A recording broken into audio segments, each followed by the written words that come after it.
Imagine करो, एक गरीब लड़का एक छोटे से गांव में जो हर दिन 17 घंटे खेतों में काम करता है केवल एक वक्त के खाने के लिए। अब इमेजिन करो कि इसी लड़के ने आगे चलकर 1 लाख करोड़ की कंपनी बना दी। ये कहानी है हुंडई के फाउंडर चैंग जू यंग की। चैंग जू यंग का जन्म 1915 में हुआ था। कोरिया के एक छोटे से गाँव में उनका सपना था एक स्कूल टीचर बनने का, लेकिन फैमिली की फाइनेंशियल कंडीशन इतनी खराब थी कि वो खुद की एजुकेशन भी पूरी नहीं कर पाए। उन्होंने बचपन में दिन रात अपनी फैमिली के साथ खेतों में काम करना पड़ता था, लेकिन इतनी मेहनत के बाद भी ऐसे कई दिन होते थे जब फैमिली के पास एक वक्त का खाना भी नहीं होता था और प्रॉपर कपड़े और मेडिकल केयर तो दूर की बात। चंग को लकड़ियां बेचने के लिए कई बार पास के शहर जाना होता था। वहाँ उन्होंने देखा कि लोगों के पास सफिशिएंट खाना है और उन्होंने अच्छे कपड़े पहने भी है, वो भी बिना दिन रात खेतों में काम किए। ये सब देख के वो अपनी गरीबी और अपनी फार्म की लाइफ से फ्रस्ट्रेट होने लगे थे और अपने लिए भी एक बेटर जिंदगी चाहने लगे थे। एक दिन उन्होंने एक न्यूज़पेपर आर्टिकल में पढ़ा कि पास के शहर में एक बड़ा कंस्ट्रक्शन प्रोजेक्ट लग रहा है और उस प्रोजेक्ट के लिए वर्कर की जरूरत है। ये पढ़ते ही वो सोच में पड़ गए और उनकी धड़कनें तेज हो गई और 1932 में 16 साल की उम्र में चंग ने एक चौंका देने वाला फैसला लिया। एक रात चंग अपने दोस्त के साथ चुपके से शहर की ओर निकल पड़े। करीब 160 किलोमीटर चलने के बाद वो कोवन शहर पहुंचे और वहां कंस्ट्रक्शन लेबर का काम ले लिया। काम काफी मुश्किल था और कमाई काफी कम थी, लेकिन चंग काफी खुश थे क्योंकि वो अपनी लाइफ में पहली बार इंडिपेंडेंटली कमा पा रहे थे। करीब 2 महीने तक ये सिलसिला चलता रहा, जिसके बाद वो पकड़े गए। चंग के फादर ने उन्हें ढूंढ लिया और वहाँ वापस गाँव आकर फार्मिंग में लगना पड़ा। उनके लौटने से फैमिली को तो काफी खुशी थी, लेकिन चंग खुश नहीं थे। इन्हीं 2 महीनों के काम में चंग के अंदर कंस्ट्रक्शन और सिविल इंजीनियरिंग का पैशन जगा दिया था। ऑल्सो वो जानते थे कि खेतों में काम करके वो कभी भी गरीबी से बाहर नहीं निकल पाएंगे और इसलिए वो 2 बार और भागने की कोशिश करते, लेकिन दोनों बार ही उनके फादर उनको ढूंढ लेते। फाइनली 1934 में 18 की एज में वो अपने 4th एस्केप अटेम्प्ट करते हैं और इस बार उन्हें कोई नहीं रोकता है। वो सोल पहुंचते हैं जो आज के दिन साउथ कोरिया का कैपिटल है। वहाँ उन्हें जो भी काम मिला उन्होंने वो काम किया। सबसे पहले कंस्ट्रक्शन लेबर, फिर फैक्ट्री वर्कर और फिर फाइनली उन्होंने बोक्यांग राइस स्टोर में एक डिलीवरी बॉय की जॉब मिली। कस्टमर और शॉप ओनर उनके काम से इतने इम्प्रेस थे कि 6 महीने के अंदर डिलीवरी बॉय से स्टोर के मैनेजमेंट संभालने की जिम्मेवारी मिल गई थी। इसके बाद चंग ने काफी मेहनत की और अपने बलबूते पर एक शॉप को ग्रो किया। 1937 में स्टोर के ओनर सीरियसली बीमार पड़ गए थे और उन्होंने सरप्राइजिंग फैसला लिया। चंग की मेहनत को देखते हुए 22 साल की उम्र में चंग एम्प्लॉय से बिजनेसमैन के ओनर बन चुके थे। अगले 2 साल में चंग ने और मेहनत की, मार्केट में ट्रस्ट और रेपुटेशन बिल्ड की, जिससे बिजनेस तेजी से ग्रो हुआ। एवरीथिंग वाज गोइंग वेल कि तभी ट्रेजेडी हो गई। वर्ल्ड वॉर 2 का टाइम था और कोरिया में जापान का रूल था। जापानी चाहते थे कि उनकी मिलिट्री को वार के समय सफिशिएंट राइस सप्लाई मिलती रहे, जिसके चलते उन्होंने सभी राइस शॉप की ओनरशिप ले ली और चंग से भी उनकी राइट छीन ली गई थी और सालों की मेहनत से बनाया हुआ बिजनेस एक ही झटके में खत्म हो गया। चंग काफी दुखी थे, लेकिन उन्होंने हार नहीं मानी थी। उनका मानना था अगर मैं दिलो जान से कुछ भी काम करूं तो मैं उसमें सक्सेसफुल हो सकता हूं। इसी सोच के साथ वो ऐसा बिजनेस ढूंढने लगे जिसमें जापानीज गवर्नमेंट का इंटरफेरेंस नहीं था। बहुत जल्द चंग और उसके दोस्त ने कार रिपेयरिंग बिजनेस में जीरो डाउन किया और 1940 में 3000 वॉन का लोन लेकर एडियो सर्विस गैराज खोला। उनकी किस्मत इतनी खराब थी कि गैराज खुलने के 1 महीने बाद ही गैराज में आग लग गई और सब जल के राख हो गया। चंग की सिचुएशन काफी डिफिकल्ट थी। उन्हें अपना लोन चुकाना था और कस्टमर को आग से होने वाले उनके लॉस के लिए कंपनसेट करना भी था। एक नॉर्मल इंसान ऐसी सिचुएशन में आसानी से हार मान सकता था, लेकिन चंग ने हमेशा की तरह प्रॉब्लम को फेस किया। उन्होंने 3500 पाउंड का फ्रेश लोन लिया और पहले से भी अच्छा गैराज खड़ा कर दिया। चंग ने देखा कि कस्टमर की सबसे बड़ी प्रॉब्लम थी कि उनकी कार रिपेयर होने में काफी समय लगता था,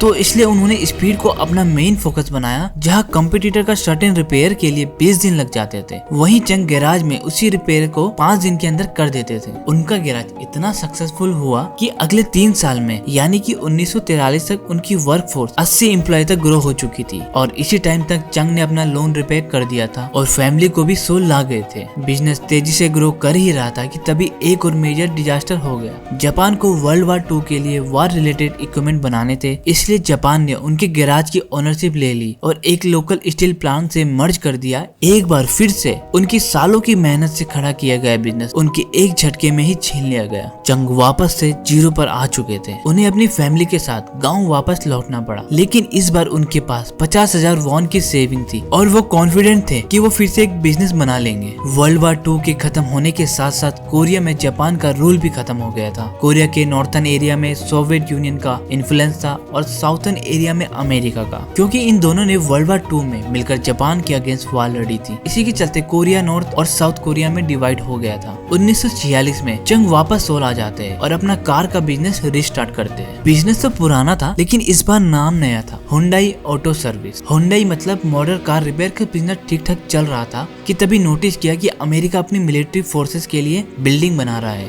उन्होंने कंस्ट्रक्शन बिजनेस में एक बड़ी अपॉर्चुनिटी को स्पॉट किया। उनके पास कंस्ट्रक्शन का ज्यादा एक्सपीरियंस नहीं था, लेकिन उनके अंदर कंस्ट्रक्शन का वो पैशन अभी भी जिंदा था जो उन्हें अपने यंग डेज में एक लेबर की तरह काम करके मिला था। और इसलिए उन्होंने 1947 में 31 की एज में हुंडई सिविल वर्क्स कंपनी के एस्टेब्लिश किया और कंस्ट्रक्शन बिजनेस में एंट्री ले ली। शुरुआत में उन्हें काफी छोटे मोटे काम मिले। 1950 आते आते उनकी कंपनी को मेजर कंस्ट्रक्शन प्रोजेक्ट मिल रहे थे और अब यही उनका मेजर बिजनेस बन चुका था। सब कुछ ठीक ठाक चल रहा था कि तभी कहानी में एक और ट्विस्ट आता है। जून 1950 में नॉर्थ कोरिया साउथ कोरिया पर हमला कर देता है। नॉर्थ कोरिया ट्रूथ सोल के काफी करीब आ चुकी थी, जिस कारण चंग को अपना पूरा बिजनेस छोड़कर अपने सेविंग के साथ हुसैन शहर भागना पड़ता है। लेकिन इतनी बड़ी क्राइसिस के बाद भी चंग हाथ पे हाथ रखकर नहीं बैठे। इस समय यूएस आर्मी साउथ कोरिया के साथ मिलकर नॉर्थ कोरिया आर्मी से लड़ रही थी और उन्हें 10 वेयर हाउस और आर्मी हेडक्वार्टर की जरूरत थी। चंग ने ऑब्जर्व किया कि अमेरिकन के पास पैसों की कमी नहीं थी, उन्हें बस रिलायबल और टाइमली डिलीवरी चाहिए थी और चंग ने अमेरिकन को वही दिया। उन्होंने छोटी सी टीम से वापस शुरुआत की और कैन डू मोटो अपनाया, मतलब अगर प्राइस सही है तो कोई भी कंस्ट्रक्शन प्रोजेक्ट लेने को तैयार थे।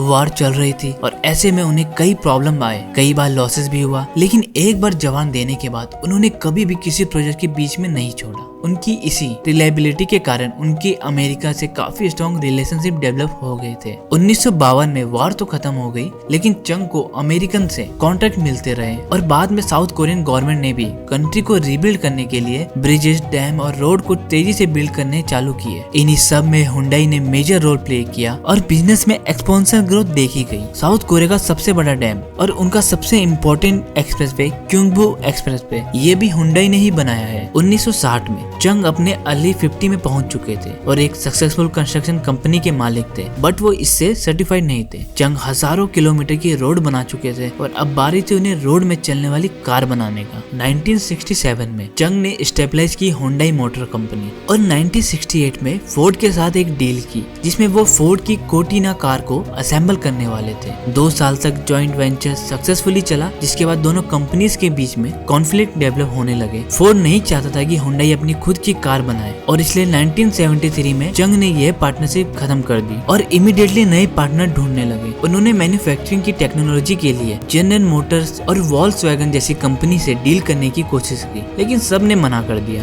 फाइनली उसी साल उन्होंने जापान की मित्सुबिशी मोटर्स से एग्रीमेंट किया। मित्सुबिशी हुंडई को कार बनाने की टेक्नोलॉजी देने के लिए तैयार हो गया था, लेकिन सबसे अच्छी बात थी कि डील में हुंडई अपनी ब्रांडिंग और अपने दिए नाम के साथ कार बेच सकता था। उसी दौरान साउथ कोरिया गवर्नमेंट ने भी ऑटोमोबाइल कंपनी के लिए एक आदेश निकाला कि उन्हें एक सिटीजन कार बनाना है, एक ऐसी कार जो अफोर्डेबल हो, रिलायबल हो और उसमें केवल साउथ कोरिया में बनाने वाले पार्ट ही यूज हो। 1976 में चंग ने एक नया प्लांट सेटअप किया और हुंडई ने बनाई साउथ कोरिया की फर्स्ट एवर मास प्रोड्यूस कार हुंडई पोनी। अपनी एफेबिलिटी के कारण ये कार साउथ कोरिया में इतनी सक्सेसफुल हुई कि देखते ही देखते हुंडई ने 60% मार्केट शेयर कैप्चर कर लिया और वहां की सबसे बड़ी कार कंपनी बन चुकी थी। लेकिन एक कैच था कि साउथ कोरिया का टोटल कार मार्केट केवल 30,000 कार का था, जो प्रॉफिटेबल होने के लिए सफिशिएंट नहीं था। Also Hyundai Pony South Korea में जितनी बड़ी सक्सेस थी, ओवरसीज मार्केट में उतनी ही बड़ी फेलियर थी। कार की क्वालिटी अच्छी नहीं थी, गर्मी में पेंट उड़ जाता था और उसमें रेगुलरली मैकेनिकल इशू आते थे और इसी रीजन से हुंडई मोटर कंपनी पिछले 7 साल से लॉसेस में चल रही थी। लोगों ने चंग से कहा कि उन्हें ये कंपनी जितनी जल्दी हो सके उतनी जल्दी बंद कर देनी चाहिए, लेकिन चंग के डिसीजन ने सबको शॉक कर दिया। कंपनी बंद करना तो दूर, वो एक नई फैक्ट्री बनाने वाले थे जिसमें हर साल 3 लाख कार प्रोड्यूस हो सकते थे। कंपनी की मैनेजमेंट को ये डिसीजन समझ में ही नहीं आया। आखिर 30,000 कार के मार्केट में 3 लाख कार कौन खरीदेगा? बट चंग को इसका जवाब पता था। साउथ कोरियन इकोनॉमी तेजी से ग्रो हो रही थी और हर साल हजारों लोग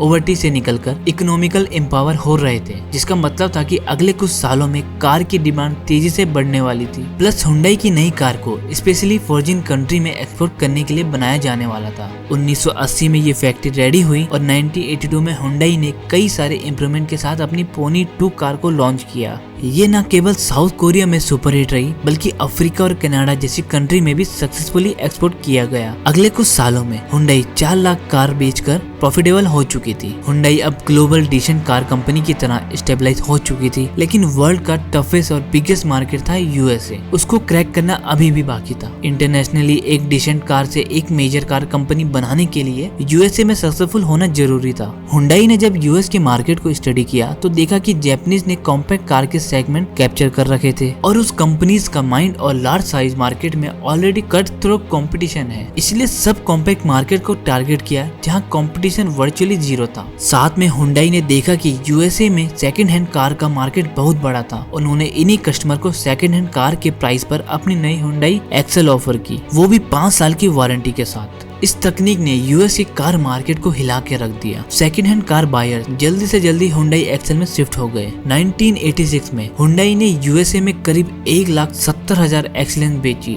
और 1987 में करीब 2,60,000 कार बेच चुके थे। इन दोनों ही साल हुंडई एक्सेल यूएसए की टॉप सेलिंग इंपोर्टेड कार बन गई। यूएस मार्केट में तब तक इतनी बड़ी इनिशियल सक्सेस किसी और कार कंपनी ने नहीं देखी थी और इसी के साथ हुंडई ग्लोबल लेवल पर एक मेजर कार कंपनी की तरह स्टेबलाइज हो गई। और उसी साल 72 की एज में चंग ने हुंडई से रिटायरमेंट ले ली और ऑर्डिनरी चेयरमैन का टाइटल ले लिया, जिसके बाद उनके भाई और बेटों ने कंपनी की कमाल संभाली और पहले जैसे ही डिटर्मिनेशन के साथ कंपनी को चलाया। हुंडई आज वर्ल्ड की 3rd बिगेस्ट कार कंपनी है और केवल 2022 में उन्होंने करीब 40 लाख कार बेची थी। वैसे तो हुंडई ग्लोबली केवल अपने कार बिजनेस के लिए जानी जाती है, लेकिन बहुत कम लोगों को ये पता है कि हुंडई ग्रुप में टोटल 42 अलग अलग कंपनियां हैं, जैसे Hyundai elevator, Hyundai information technology और हुंडई हेवी इंडस्ट्रीज, जो दुनिया की सबसे बड़ी शिप बिल्डिंग कंपनी है। और हुंडई के ही कारण साउथ कोरिया जापान को पीछे करके दुनिया के सबसे ज्यादा शिप बनाने वाली कंट्री बन चुकी है। साउथ कोरिया के लिए हुंडई एक नॉर्मल कंपनी नहीं है। हुंडई एक इंस्टीट्यूशन है जिसने कंट्री को रीबिल्ड किया और हजारों जॉब क्रिएट की और साउथ कोरिया को ग्लोबल रिकॉग्नाइजेशन दिलवाया। और इन सब की शुरुआत की गाँव के एक ऐसे लड़के ने जिसके पास ना तो फूड था, ना ही कोई एजुकेशन थी, ना ही कोई हेल्थ केयर था, लेकिन उनके पास था एक इमेंस पैशन, एक विजन, सबसे important a desire for better. मैं उम्मीद करता हूँ आपको जानकारी पसंद आई होगी। ऐसे ही इंफॉर्मेटिव वीडियो के लिए चैनल को सब्सक्राइब जरूर करें। मिलते हैं नेक्स्ट वीडियो में, तब तक के लिए जय हिंद, जय भारत।